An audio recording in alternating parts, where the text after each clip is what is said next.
Olá! Hoje o nosso papo é quase uma investigação policial, só que no mundo microscópico. Imagina só, a gente tem uma cena do crime, que é uma amostra de laboratório, e um suspeito, um fungo. Nossa missão? Identificar esse cara. Vamos começar essa investigação. E olha só, a primeira evidência já apareceu. Um fungo cresceu ali na cultura. Mas, e aí? A grande pergunta que vai guiar tudo é: só porque ele está ali, na cena do crime, quer dizer que ele é o culpado? Será que é culpado ou inocente? Pois é, e é aqui que entra uma regra de ouro de qualquer boa investigação, né? Principalmente na micologia. Achar um suspeito no local não significa de jeito nenhum que o caso está encerrado. A presença dele ali por si só não prova nada. Beleza. Com essa ideia bem clara, aí sim a investigação pode começar de verdade. O que a gente vê crescendo na placa de cultura, na verdade, é só o comecinho de tudo. É a primeira pecinha de um quebra-cabeça bem mais complexo. Tá, mas por que precisa de mais prova? Simples. Aquele fungo pode ser só um morador inofensivo, sabe? Parte da microbiota normal da pessoa. Ou, quem sabe, só uma contaminação do ambiente, algo que caiu ali por acaso. Fazer essa distinção é fundamental, porque é isso que vai guiar o tratamento certo. Por isso que a pista mais importante muitas vezes vem de fora do laboratório: os sinais e os sintomas clínicos.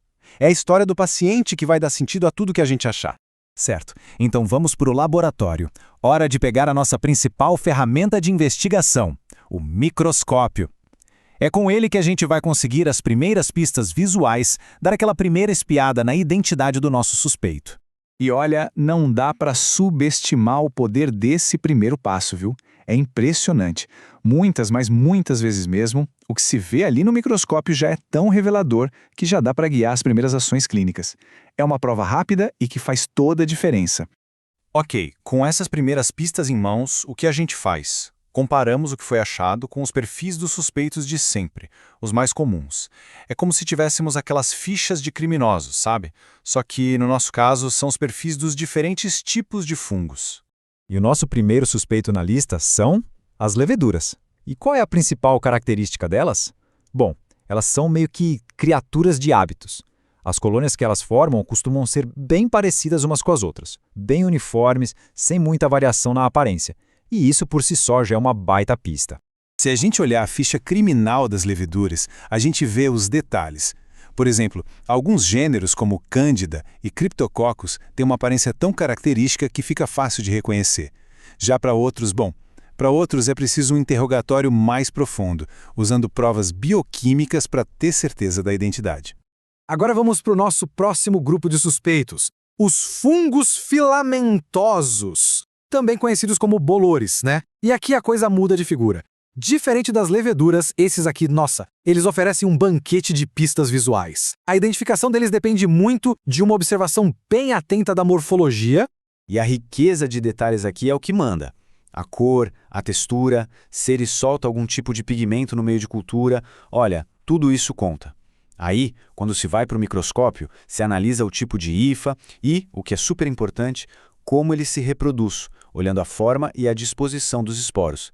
Cada coisinha ajuda a montar o perfil do culpado. Agora a gente chega no suspeito talvez mais fascinante de todos, os fungos dimórficos. Pensa nos caras que são os verdadeiros mestres do disfarce no mundo dos fungos. A principal característica deles é justamente essa, a capacidade de mudar de forma, de se transformar por completo só dependendo do ambiente. Tá, mas e aí? Como é que se pega um bicho que se disfarça assim? A pista-chave, a prova definitiva, é a temperatura. Se a gente coloca ele em temperaturas mais altas, tipo a do nosso corpo, uns 37 graus, ele vira uma levedura. Mas se a gente deixa em temperaturas mais tranquilas, mais amenas, ele se mostra como um fungo filamentoso. Essa dupla identidade é a assinatura dele, não tem erro.